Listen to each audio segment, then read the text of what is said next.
All right, so welcome to the third annual college counseling webinar. Thank you all for being fantastic participants of the 75th anniversary Boys State program that was just honestly one of the best Boys States we've ever had. It was obviously a special year given the 75th anniversary, but it was also a very special year in the sense that we've been doing a lot more programs like the news conference and other things that were really fantastic, and you guys were amazing participants. As a part of the services that we try to offer you guys, we've been doing this for about 3 years now, which is the college counseling webinar, and that's really an effort to try to take advantage of some of the amazing staff we have. If everybody, whoever's not on mute, if everybody could just check that they're on mute. All right. Like I said, here's a little screenshot of what you should be seeing. If you'd like to submit a question, go ahead and hit that little chat icon, and you can just type it to either Travis, Darren, or myself, or for everybody to see. And we'll be reading those questions periodically. Somebody may try to answer along the way, but if not, we'll try to address them at the very end. Okay, great. Let's keep moving. All right, I begin to touch on this, but why you, why now, why us? Well, why you, obviously, you guys are participants that were selected, handpicked from your different communities for being leaders in those communities to attend the Boys State program. This is something that we try to do because we are a staff that has an incredible amount of resources in terms of educational background, as well as specific experience on college admissions, college advising, college counseling, and even college financial aid. We're doing this now because we typically actually push this out at least another month or two, but we've been hearing feedback that we should get this earlier as you guys are starting to take action towards a lot of those college applications. Many of you guys may have already been considering this, if not for several months, if not for several years.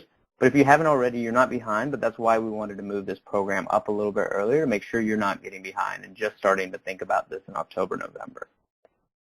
So I'm going to introduce myself first, and then as we do this, I'll go ahead and try to pass the baton to Darren and Travis, but just as we go here. So my background is at a couple of different universities, originally from outside the Houston area.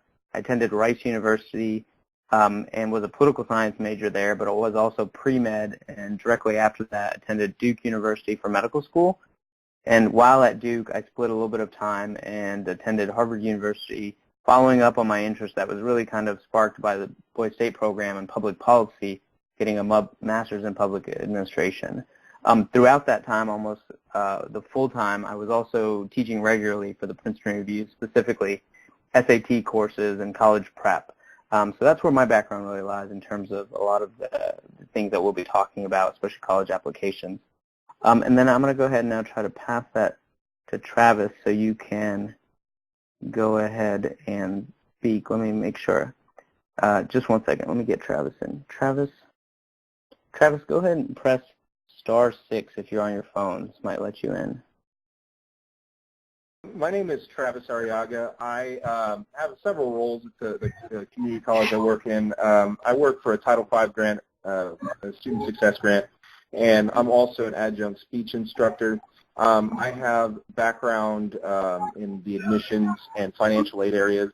I've worked at several different types of schools, the nonprofit, for-profit, and secondary. I've been with the Boys State program for going on 17 years now. So I've learned a lot about the program. I've learned that I can assist through my career in education and roles in financial aid admission. So happy to be here.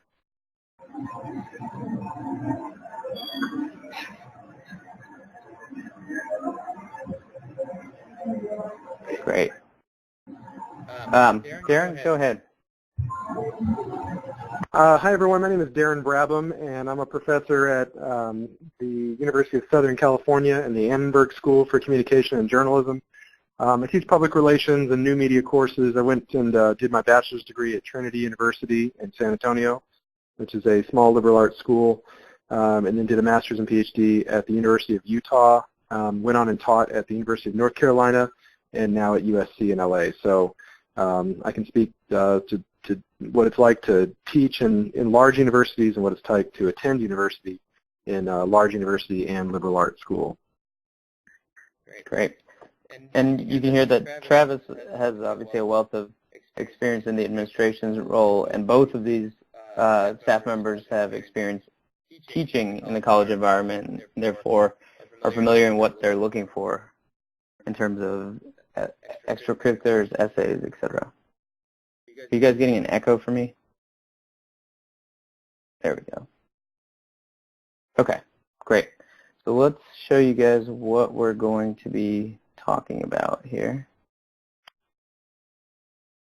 So this is a brief outline. We're going to go ahead and jump right into Darren's topic here, but just quickly, choosing a school, application timeline requirements, financial aid, standardized tests, letter of recommendation, essays, and personal statements.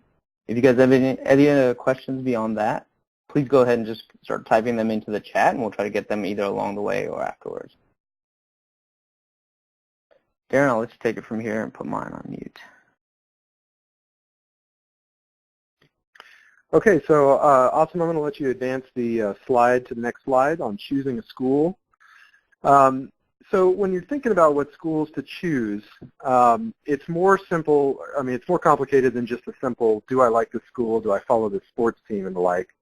What you're instead going to be looking for is a series of attributes that make sense for you.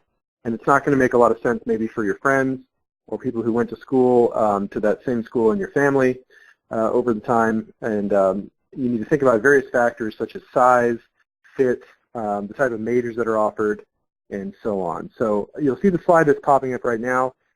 Think about things such as, do you want to go to a smaller school or a larger school? So something like an Austin College is much smaller than a giant University of Texas, and each one's going to have different advantages and disadvantages there. So in a small school, for instance, you might have greater access to your professors. You might have actual professors with doctorates teaching your courses. As opposed to larger schools, you might have graduate students, adjunct instructors, and a variety of people coming in to teach courses. And there are pros and cons to each of those.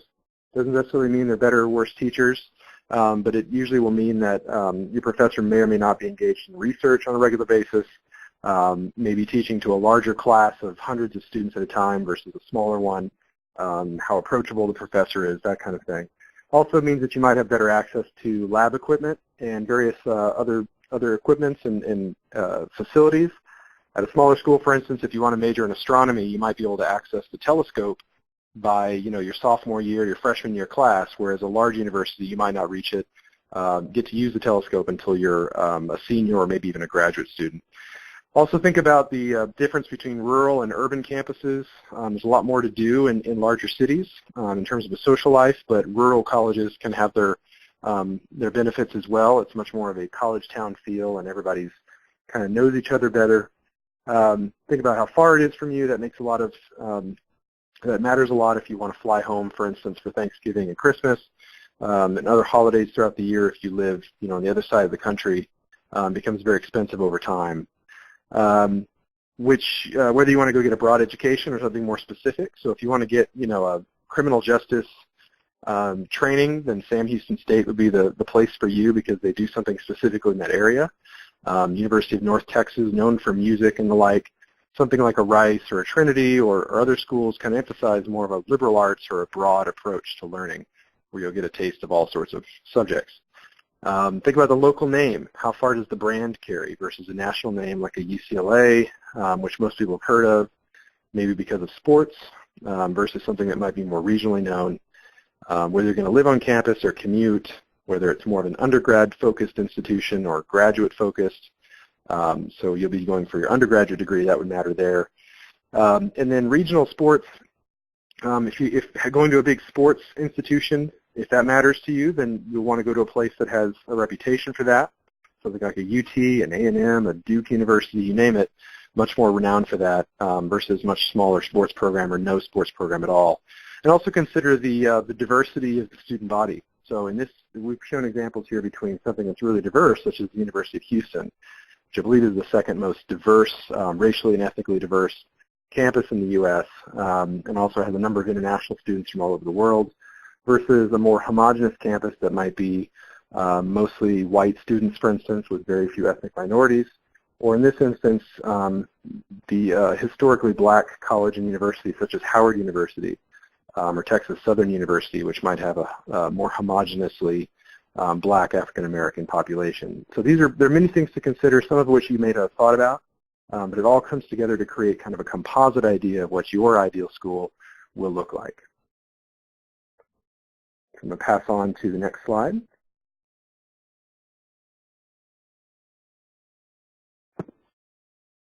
I'm sorry, that was me. Yep. All right. Yep. Sorry. I was too busy posting this on our Facebook. Okay. Admission timeline and requirements. Now's the time to start looking.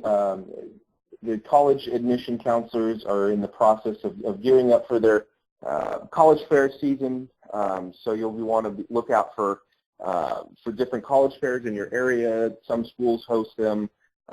Some have a regional college fair. So now's the season for that to start happening. So at this point, you should have kind of at least a list of some schools that you might be interested in attending. We want to go ahead and start looking at those and seeing if they're going to be at the various college fairs, in your area. So now is the time to start applying, start that process. You want to formulate a list of schools. I'm a very big fan of having several different types of lists. You've got your safety schools, your reach schools, and the schools that your backup schools. So you should have a list of I think I might be able to get into that school, or this school it's completely out of my league, but I want to try anyway. It's good to have several contingency plans, but you want to definitely have a somewhat plan. So the general application requirements, you're going to want to look at a lot of schools participate in the Texas Common Application. Those vary from state to state, but you're going to want to take a look at that. The Common Application is a good thing. It saves you a lot of time, and we'll get into the essays and that topic later on. But you're going to want to pay attention to what the applications, what the requirements are. Some schools rely heavily on demographics, your short essays, personal statements, and some require additional optional essays. Letters of recommendation. Darren will get into that later in the presentation, exactly who to ask and how to ask, those types of things for the letters. And then the financial aid application, we will definitely, that's the next slide, and we'll definitely be getting into some broad examples of that. Specific application segments, like I mentioned before, the Texas Common Application, also for if you're looking at junior colleges, the Apply Texas application. Sometimes if you're not quite sure what you want to do, and you just want to take some classes, a junior college is definitely a great place to start also. You can take, hopefully you're participating in dual enrollment programs, so you can get a lot of those credits knocked out of the way while you're still in high school. Private schools have a specific application. Some don't necessarily participate in that Texas Common Application. So you want to take a look at that. Especially pay attention to the details, especially if it's a more prestigious school. You're going to want to make sure that that your mistake, you don't have a mistake in there, and reject your application. So I guess we'll go ahead and move to the next slide. Or did we have some questions? There's some questions coming in along the way about Okay. early decision. I was typing a little bit, but we can say, I sent it to Darren instead. So questions about early decision. So typically one thing you want to know about is the difference between early decision and early action, I think was the term in my day. It should be the same now. But early decisions are typically binding. Now binding means that there's no way that any college can make you go. There's a question in the chat about should you only apply then if you're sure you can afford to go.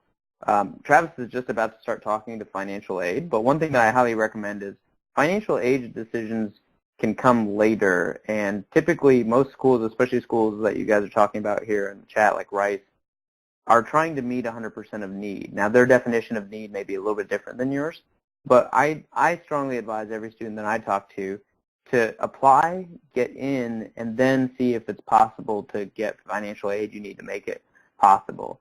You're always in a better position being accepted to school and then figuring out if they really want to work with you on that financial aid.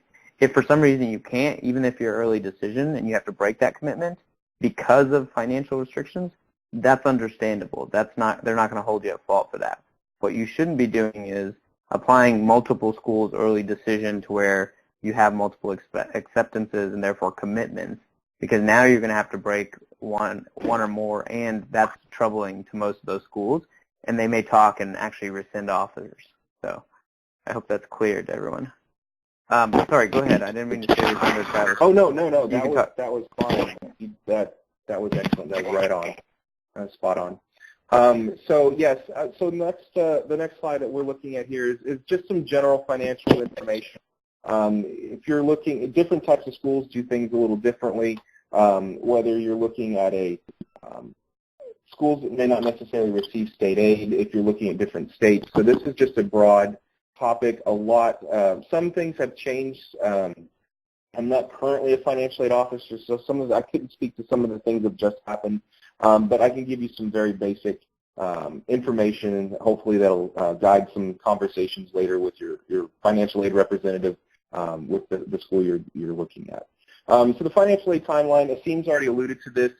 Like he said, it's good now to start applying and worrying about the financial aid later, because there's not really much you can do right now. What? Financial aid, the financial aid process takes place in December or January. That's when the new FAFSA is. Try to mute our microphones, please.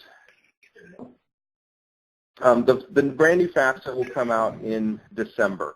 So you can start filling it out then. As soon as you've completed your taxes for the year, then you can start the FAFSA. The FAFSA, I just kind of glossed over that. It stands for the Free Application for Student Aid. One very important thing when you're starting to look at the FAFSA, if you've never been on the FAFSA website, it's FAFSA.gov. If you go to any other websites like FAFSA.com, they charge for their services. And most schools, the school I used to work for, the school I currently work for, they'll sit down and go with you if you're not quite sure how to fill it out. But never pay to complete your FAFSA. That's definitely one of the first things, especially since the first letter, the word in the FAFSA is free. Never pay for it, because then you're not guaranteed to get that information sent to your school. So you want to make sure to do that. It's FAFSA.gov. Like I said before, it is completed after January every year as soon as you complete your taxes. Both student and parent information is required. They do ask for some student financial information. However, that's really not bearing a huge decision on the financial information, but it does ask if you have a bank account, if the student has a job and has filed their taxes before. And a lot of it relies heavily on the parents' information. Now, I've done financial aid for a number of years, and one of the things I hear is, oh, well, we just can't, we won't qualify at all. Well, you might be surprised. When I was a financial aid officer, I definitely recommended all of the families I worked with to complete it, because you never know. Even if you're considering maybe using a student loan or or maybe looking at a federal work-study program or something like that, you definitely want to fill out the FAFSA because that's a requirement to receive those types of things. The federal Pell Grant is available. It is rather difficult to receive. You have to make below a certain amount of money, and so they make it a little harder to get every year. But the FAFSA is the basis for all your financial aid. So once you'll go ahead and you're going to input all of your financial information, banking information, investments, values of those types of things. And once you complete that, it's going to generate what's called an estimated family contribution, or EFC. And what that is, that's a number. Now, a lot of people think, oh, is that how much we're going to have to pay? That's just a number, and that number determines your financial need. And so your college financial aid officer will take that number and determine whether or not you qualify for the federal Pell Grant, the Texas Grant, student loans, things of that nature. The majority of the time, you will qualify. The student will qualify for the very least the student loans. So even if very limited financial aid, you can always at least qualify for the student loans. And that kind of leads me to segue for the next thing is the federal student loans. You know, you should definitely. I have a lot of families that are afraid of the student loans. They're not able to necessarily pay the entire tuition cost. Student loans are definitely a good thing because I tell the students they're investing in themselves. So it's something you don't want to be, not consider altogether, but you definitely want to be cautious when you're looking at student loans. You definitely only want to borrow exactly what you need because you will, have to pay those back later. And you don't want them to hinder any of your career movement or anything like that. You want to make sure that you do that responsibly. So there's two different types of federal student loans. You have a subsidized and an unsubsidized portion.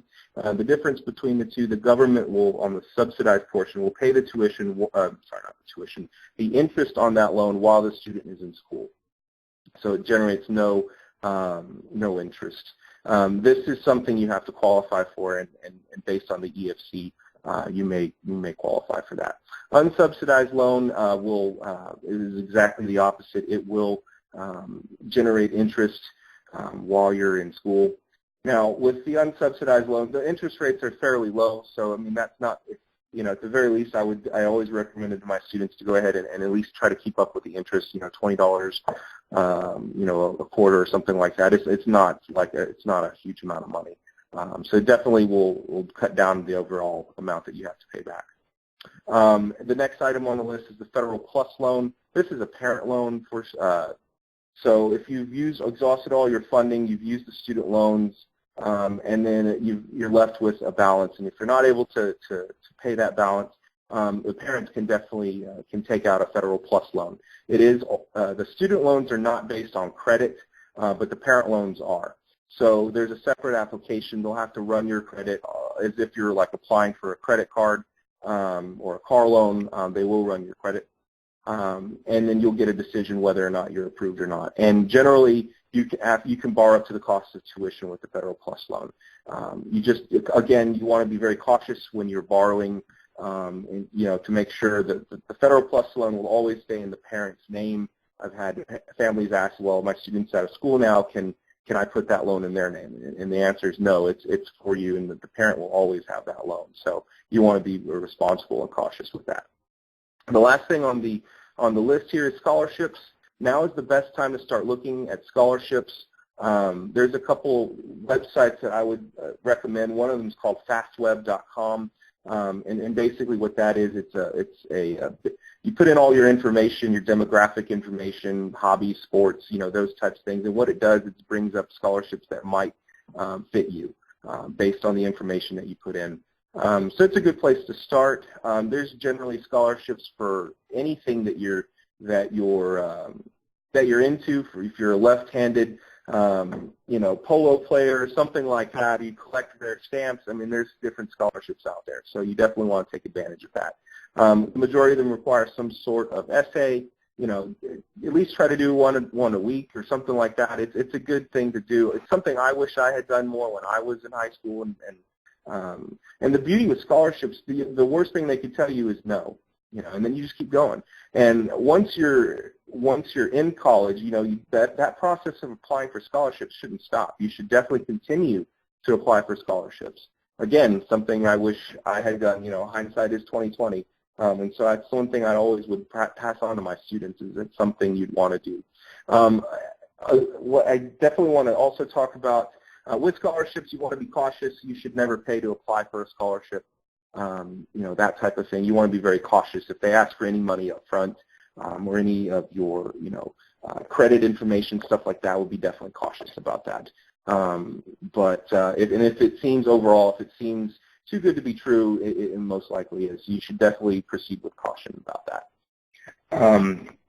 I don't know. Are there any financial aid questions? We can definitely answer any of this afterwards.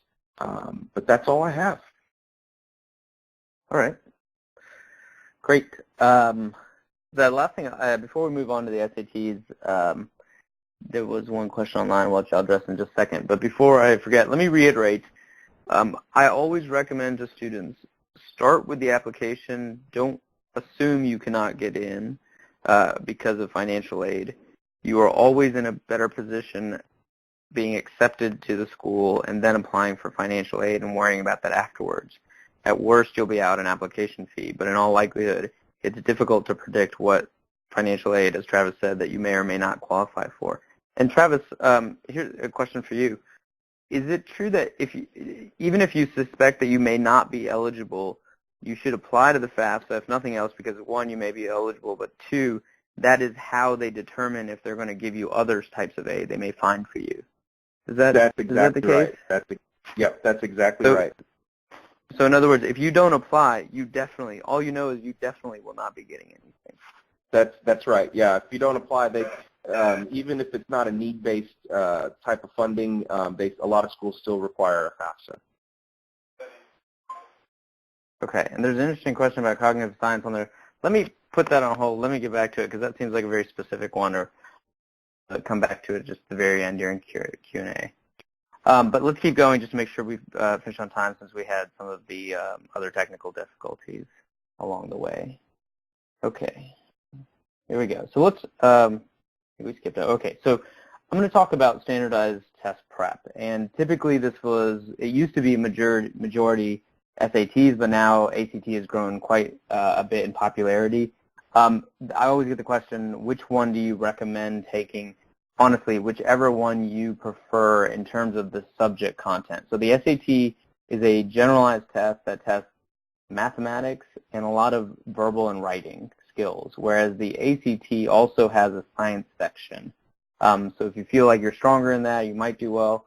The best thing I would recommend is grab a quick book, see where your starting out point is, and look at those scores as percentiles, not the actual number, because the numbers you can't compare since they're graded on such different number scales.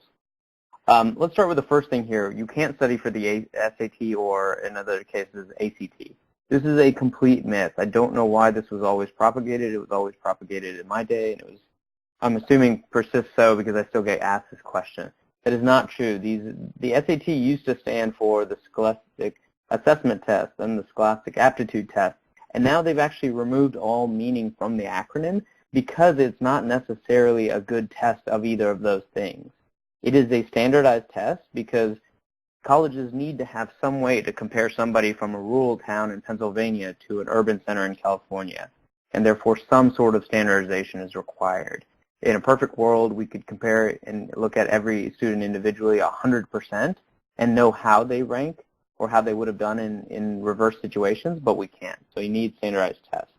That being said, you can prepare for standardized tests. There are some people, and I consider myself one of them, who excel at standardized tests regardless of subject matter. And that's if you fall into that category, good for you. And there's a lot of tricks of the trade that these people have picked up on that can easily be taught if you pick up a book by the Princeton Review, by Kaplan, by any other company, Test Prep. You're all going to provide you the same best test-taking tips. I don't necessarily endorse Princeton Review over any others just because I happen to work there. But what I do recommend is get a book, practice the test before you even sign up for a PSAT if you haven't done that already. So you can take it on your own, understand what you're getting yourself into, and then also go through their recommendations in terms of test-taking tips. There's a lot of ways to simplify the questions in both of these that have nothing to do with the content that you've learned in high school. When to take the test. So I strongly recommend everybody have a test sometime early in their fall semester. I actually prefer if we am able to talk to students before their senior year and recommend a junior test or at least in the summer over to your senior year that you guys have just concluded. And the reason I say that for a first test is you need to know if you need to be taking a second test. Things don't always go according to plan. You have a bad day, something. But the worst case scenario you're going to be in is if your first test that you take is the last test that's eligible to get your application in on time, because basically you're putting all your eggs in one basket and making sure everything went well that day. Now, there's obviously people who've done that and been just fine, but I don't recommend it because it's just reducing your options. Now, that being said, I also don't recommend the other end of the spectrum, which is taking the test repeatedly without studying in between. The only time I recommend taking a test again, when students ask me, this is my score, should I take it again? My first question in response to them is, do you think you'll be able to study and meaningfully change your score? If you're just going to take it again on the odd chance that you'll go up a little bit, that may happen, but not in any sort of meaningful way. Meaning if you move 10, 20 points on the SAT, that doesn't mean anything. That's a statistical difference in terms of just one test to another. So if you are able to meaningfully put in time to study, which is often difficult to do during senior year fall semester of high school, then take the test again. If not, it's not going to do any different. All right, that we talked about retaking the test and study time. So I recommend about 4 to 6 weeks spread out in terms of getting ready for the test, and a lot of that, especially for the SAT, is dedicated to verbal. Hopefully the concepts in the math and the other sections of writing should be reviewed for other things that you've had, and not just in your junior year, but also several years before that, especially with the writing. However, verbal and the vocabulary required to excel at the exam is something that typically takes a couple of weeks of building up, since there are often 750 plus words that the books will throw at you. So a couple of resources. Now, if you're fortunate enough to be able to afford or have access to a test prep course, either at your school or after school or in your local city, then great, go for it. I mean, that's a resource that is invaluable in the sense that they take you through and structure all of the recommendations that I'm describing to you for you. So it's kind of autopilot. You just have to show up and do what they say. Now, that being said, there's nothing that I never tell students they need to take that one. If it's available to you, your family can afford it, it's something that you think is a good idea, then go for it. But there are plenty of other resources available both online, either at public libraries at your school, wherever, also books at your library as well as your school library, public library that you can check out to access all of the same tips and things that they teach in those courses. They're the exact same thing. All the courses providing is the structure. And as somebody who's been a former teacher, I know people that definitely needed that structure and the course was well worth it, and others that were just fine doing it themselves. So if you guys have specific questions, I apologize, my connection keeps going in and out, so I'm currently not connected and therefore can't see the latest chat questions. But if you have more, I'll take them towards the end and talk a little bit more about any other questions you have about the SAT or ACT. But right now, I'll turn it back over to Darren, and hopefully as this reconnects, it will move over to the next slide. But Darren, I'm going to read the slide so everybody, in case you can't see what it's saying, is the next thing. But we're talking about asking for a letter of recommendation, who to ask, when to ask, being organized, and following the rules and following up. So go ahead. Keep trying to put it on the next screen. I'll let you know when it shows up. So this is a pretty simple slide. This is about how to ask for a letter of recommendation. So I've written dozens of letters of recommendation in my career for students for various things, everything from applying to scholarships to applying to graduate schools to applying to join elite sororities and fraternities. So it's a range of activities, but it's all pretty much the same process. So the first question you might ask is who do you ask for these letters of recommendation?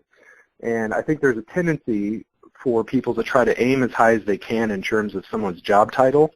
So for instance, asking the superintendent or the principal or the CEO of a company that your parent knows, or asking the mayor of your town that you may or may not know very well, just to try to make an impressive kind of statement about who has written a letter for you. Is that worth it? I don't know. I wouldn't say that it's as powerful as you think it is. Sometimes there is a tendency for people reading letters to skim over who wrote it and to read more of the content.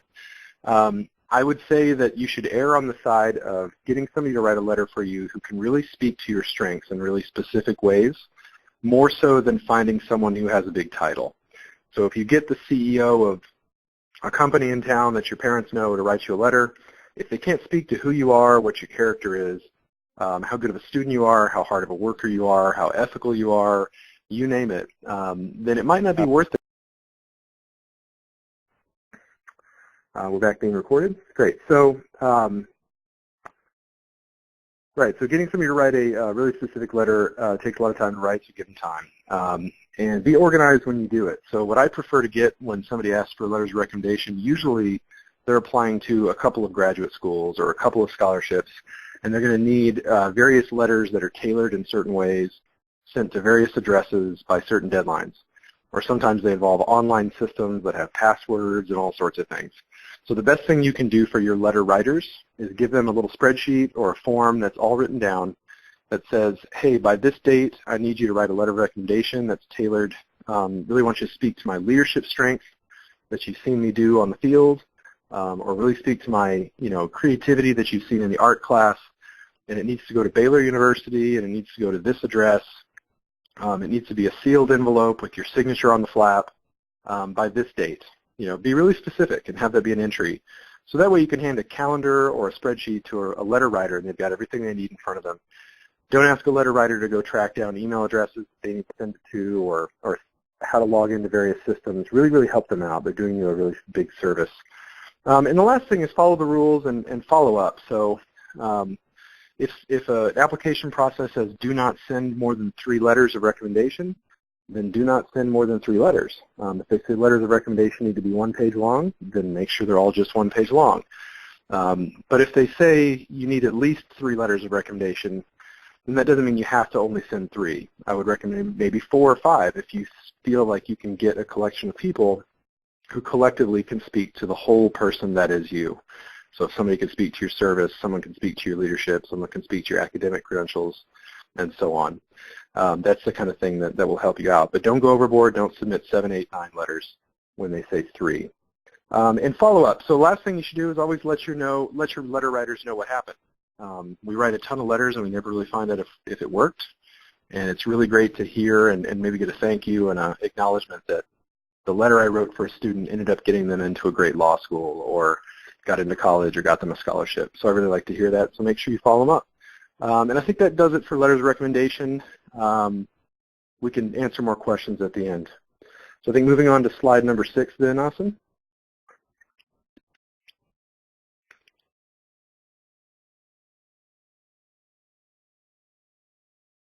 Okay, sorry, I was on mute. Great. Can you guys see the next slide? Did it go up to number 6 now?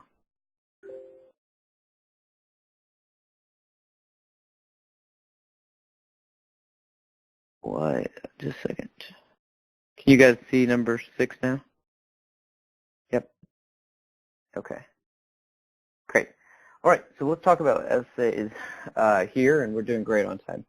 Great. So college essays are also a huge point of anxiety for a lot of seniors that are going to be putting in applications, because it's very difficult to write something that encapsulates you in 500 words or less, or several, even up to 300 or 400 or 500 word or less essays. So it's an understandably anxiety-ridden time. Just know that you're not alone in that. Now, one of the first things I always recommend people do is check out the prompts that are already there, meaning if you're applying to the Texas schools, there's a separate application that has 3 or 4 specific designated required essays that may or may not vary by school, as well as a bunch of supplemental ones. Now, typically these are very broad in terms of their potential responses, so they're not very narrow, like describe the book Great Expectations and what it meant to you, but rather describe a historical figure, fact or fiction, and what that person means to you. So it can be taken in a lot of different ways, and therefore offers a lot of opportunity to be very personalized, very customized to your personal narrative. So what I'd always ask and recommend people consider before they start writing any of these essays or choosing their topic is what type of narrative are you trying to tell about yourself? Why does that, and more importantly, 2 follow-up questions to that, what does that qualify you for the school or the higher education that you're pursuing?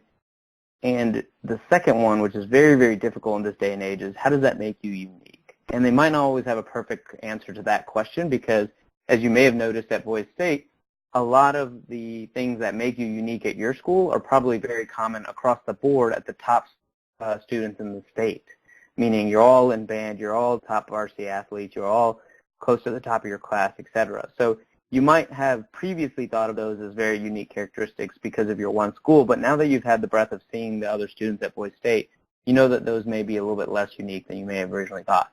Not any less valuable because they still answer the first question about what makes you qualified. So I'm not asking you to dismiss those types of achievements or accomplishments or activities, but rather consider, can you add something? Can you differentiate yourself in a way that can help you boost that second question, which is what makes you unique? Because you can imagine, especially a lot of the top schools, even the state schools, if you're not in the top 7%, are very discriminating on the types of students that they're looking for.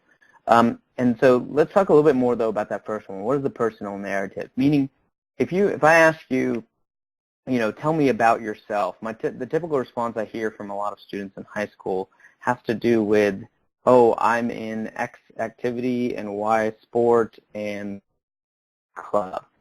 But that's not what I've asked you. I asked you, tell me about yourself. And if those things are meaningful to you, that's great. But I want to hear about those things. I want to hear immediately following up, I play saxophone in the band, and it has been a part of my life for X number of years because I love music, and follow up on that. I want to hear that enthusiasm, not just a list of achievements. And ideally, especially if you're taking things that are a broad spectrum of activities and extracurriculars, such as band, sports, etc., they need to be spun, and what's memorable about stories, and I think that it's a great thing to look up on Google, just how to write a compelling story or a personal narrative. You need to have a theme that connects to people about what you've done. And so I'm going to use mine as an example. When I applied to medical school, it was incredibly difficult to come up with a good, unique, valid essay about myself. It's just a very, very difficult thing to do, both at the undergraduate level, applying for colleges, and at the graduate school level. And I struggled for this for a long time. And then I looked at all my different extracurricular activities, including my commitment to Boise State, Princeton Review, a lot of coaching, a lot of private tutoring I did, and I found a theme. And my theme was education. I was intricately involved and always found myself pursuing activities that put me in the education of others. And that education of others was easy for me to link to a theme in medicine, because as physicians, or as an aspiring physician, we are the educators of our patients. And that was what the theme, that was my narrative, and I had amazing examples to back that up because it made sense. It was true to me. I wasn't trying to fake a story or a personal narrative. So that's just one example. If you can think about what you do, what defines you, put it in the lens of a personal narrative. What's the theme? What are you trying to achieve? And you don't have to have all the answers, by the way. This doesn't have to be incredibly focused because you're relatively young. You may not know what you want to study, but that's okay. But I'd encourage you to give it some thought, because you may come up with an answer that may even surprise you. And then, again, if you can round it off with something that would really set you apart, which is something unique about you, which is what is somebody else at Boise State or the version of you at another high school across town who's also the best at, the captain of the football team, the drum major, and so forth. What makes you unique versus them? And that's what I want to hear about. And what I advise people to, when the third line there, show, don't tell, is don't tell me, and I often read essay examples that are just a list of adjectives that that person hopes to describe themselves. Like, I'm hardworking, I am incredibly loyal to my friends, I'm a good communicator. You don't have to say any of those things if you can demonstrate it. So tell me about a time that made you loyal to a friend. Tell me about a time that demonstrated you're incredibly hardworking, that other people wouldn't have been as hardworking in. I'd like to see examples rather than a description or a claim that you are something.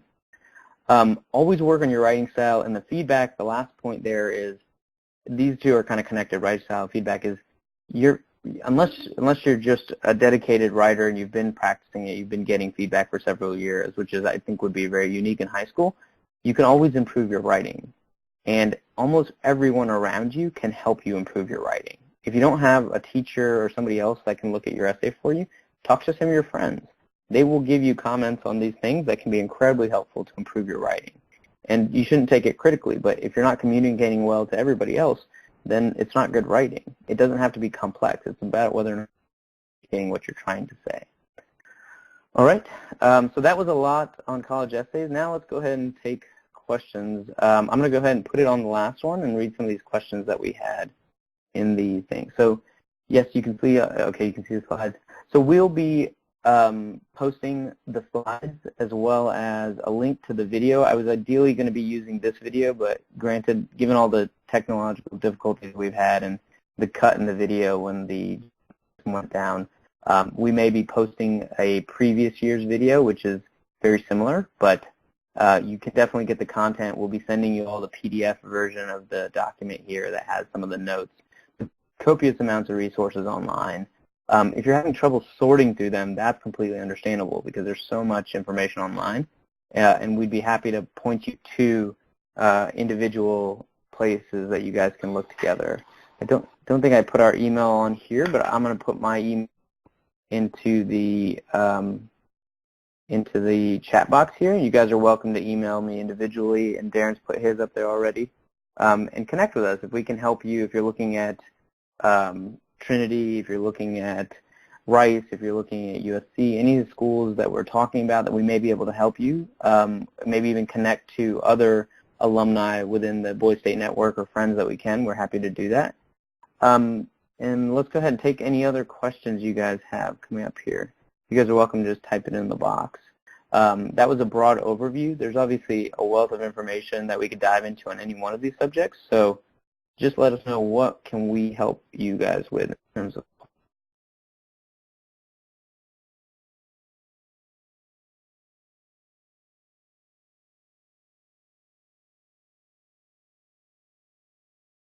All right. I'll give it just another minute. If you guys have any questions, go ahead and type them in the box. But if not, we'll wrap up. And you guys are, again, welcome to send it to us individually. I recommended this person that was asking about the cognitive sciences. We're going to connect offline. But if anybody else has any questions that we could either clarify points or go into more depth of any of the things that we've talked about here today, then please definitely do that. Yeah, sure. This is going to be the end of the presentation here in just a second, so please do write questions. I'll talk a little bit about the Rice question here. I think there was a couple of people, but before I do that, let me go ahead and say that there's a couple of different social media places you guys can follow us. You'll see some of these posts. But this is the most important. Please, if you haven't already, go ahead and fill out the post-program survey that was sent in an email that had all of the details about this as well. When we send you guys back a link for the presentation as well as the video, you'll also get this link and a reminder, but if you haven't already, please fill out the post-program survey. It helps us track what we're doing in terms of the type of improvements in knowledge that you guys are getting and your activity in the political process, your views about the political process, and it's incredibly great information. So let me take the first Rice question, and I'll let somebody else jump in if they'd like to on the question about relationships with alumni.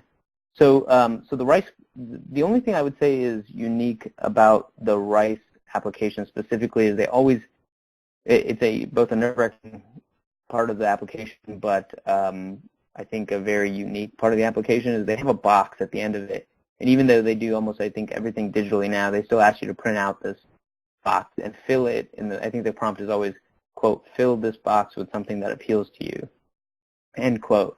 And it's because of how open-ended it is. It doesn't tell you if that needs to be words, pictures, sense, and it's been all of the above. They tell us at Rice, like, it's ranged from somebody spraying perfume to other people putting pictures of relatives in there and other people making collages.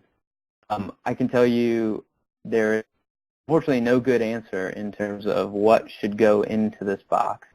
What did I put in it? It's going to sound incredibly stupid and not justifying my acceptance there, but I made a collage of the things that appealed to me, which at the time in high school were mostly pictures of football, Superman, and Natalie Portman. So unfortunately, I think there was the good point that it was tied to my application, which was a very, I think, unique application personal essay about admiring a fictional historical figure, Superman, which is what my personal essay was about. So I strung it together, but I wouldn't recommend the kind of things that I did there. All right. And I think, what was the other question somebody had? Darren or Travis, you guys are welcome to jump in on this other question, but I think you guys are starting to type some of it.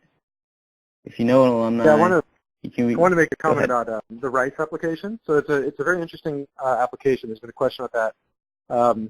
I labored over it. I did not get into Rice. It's a hard school to get into, and I got rejected. You're going to get rejected from probably at least a couple schools, and just be prepared for the rejection. It doesn't mean that they don't love you. It doesn't mean that you're not smart. It means that there's a better fit for you somewhere else. Yeah, and obviously Darren's gone on to much success without it. And in fact, to follow up on his point, there are several schools that I didn't get into as well, and I kept applying. It took 4 or 5 different applications to get into Harvard. So that doesn't mean that, as Darren said, it's not a good, I mean, in fact, it may be a numbers game, and there's just too many qualified applicants for the spots they have, or you'll find success elsewhere. So definitely be prepared for that and apply to a couple of schools that fit the description of what you're looking for, specifically to the slide that Darren went over. This is why we put this up here, because you may not be considering all the schools that might be a perfect fit for you. You might have just heard somebody say this school or this is the best school, but it may not be the best school for you. So I strongly encourage you to look at these different dimensions and then find the school that gives you the best of all of them for your personal situation. Definitely put your Boise State experience. So I'm trying to keep up with the questions you guys are putting up. Pros and cons of large schools. Sure. Darren was talking about this a little bit, but I'll give you my experience. Well, actually, I would say that that one of the things to consider about a large and small school dynamic is largely the resources that Darren was alluding to earlier, which is a large school is by definition going to have many more students, and typically that comes with a lower or a higher student to faculty ratio, which often inherently means you're going to have a little bit less access, or maybe less access to the main professor as opposed to the TAs.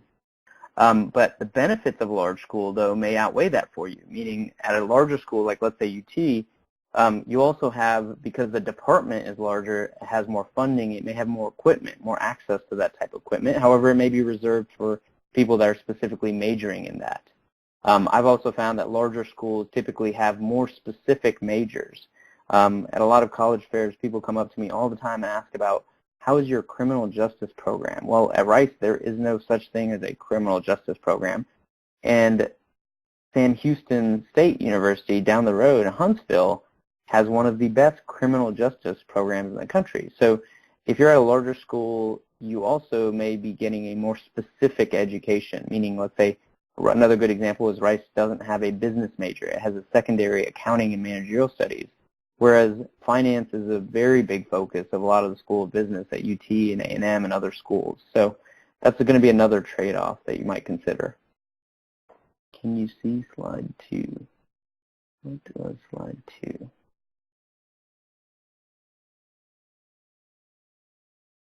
I should probably make a note about not all large schools equal large class sizes. So somewhere like a UT or an A&M, those are very large schools. Lots of students go there, but the class sizes are also quite large sometimes, especially in the introductory classes.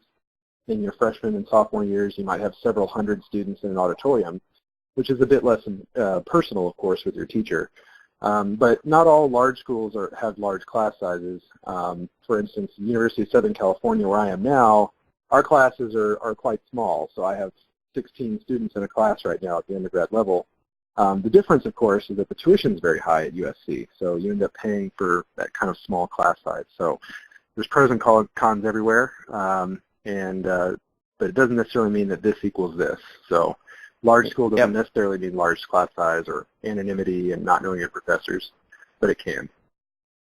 And that's a great point, because another question that I often not disregard, but I try to educate students on is when they ask me, like, what's your average class size at Rice when I'm working at a college fair? And it just depends. I mean, if I tell you my average class size, that literally just tells you the average. And the first thing you learn in statistics is averages can be incredibly deceptive. And so the follow-up question is always, well, it depends on what you're going to major in to give you a real sense. If you're going to be a chemistry major, your first year chemistry class will be huge. Even at Rice, even at one of the smallest schools in the country, it's still going to be very large, because that's a freshman general chemistry class, as opposed to a seminar at UT, if you're a Spanish major, may be very small and intimate your first year. So the fact that you have a number that is trying to address a very broad set of classes means it's inherently going to be inaccurate. The same is true when people ask me, like, what is the middle SATs, or are my SATs high enough? I don't know. I always ask the question, is that the best you could do? And if not, then I say take it again, but make sure you can study. If it is the best you can do, then if it's lower than the mid-range of that school, then you got to make it up for it everywhere else. You always want to do the best you can, and then round off your application and not count on that score either getting you in or being high enough to make it easy. So I'm trying to read some more of these questions as they're coming in. I posted that slide that you asked for. Anything else? Maybe wrapping up here, but again, if you guys are interested in any other questions that we may not have covered or want to speak one-on-one, just shoot us each an email. You can grab the chat right now. We put the emails a little bit further up in there. But if you just respond to any of the Boys State emails, we'll figure out how to get you the right person. How about the slide about choosing the right school? Okay, that's it. Anything else you'd like to say, Travis or Darren, before we go?